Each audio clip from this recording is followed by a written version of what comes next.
কোনো একটা অ্যাপ্লিকেশনে কাজ করতেছেন কিন্তু ক্লাউডিনারি বা AWS S3 বাকেট এই টাইপের সিমিলার সার্ভিসেস ইউজ করতেছেন না স্ট্যাটিক অ্যাসেটসগুলো স্টোর করার ক্ষেত্রে, এরকমটা হওয়ার কথা না।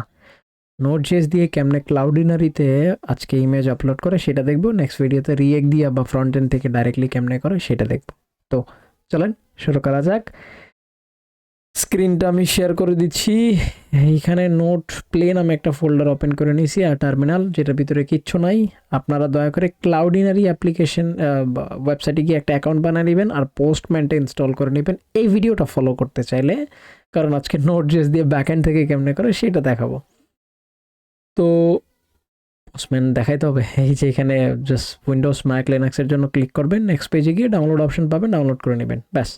সো আমরা npm init টার্মিনালটা, এই যে টার্মিনালে ক্লিক করে নিউ টার্মিনাল নিয়ে টার্মিনাল ওপেন করে দিবেন, তারপরে npm init দিব, যা যা চাইবে জাস্ট এন্টার বাটনে প্রেস করতে থাকবো একটা জায়গা ব্যতীত। এন্ট্রি পয়েন্ট app.js, আপনাদের যদি index.js ভালো লাগে রাখেন, তাইলে আর কিছু করতে হবে না। আমার পছন্দ না, তাই আমি app.js রাখি। ঠিক আছে, আর কোনো কিছুই দরকার নাই। প্যাকেজ.js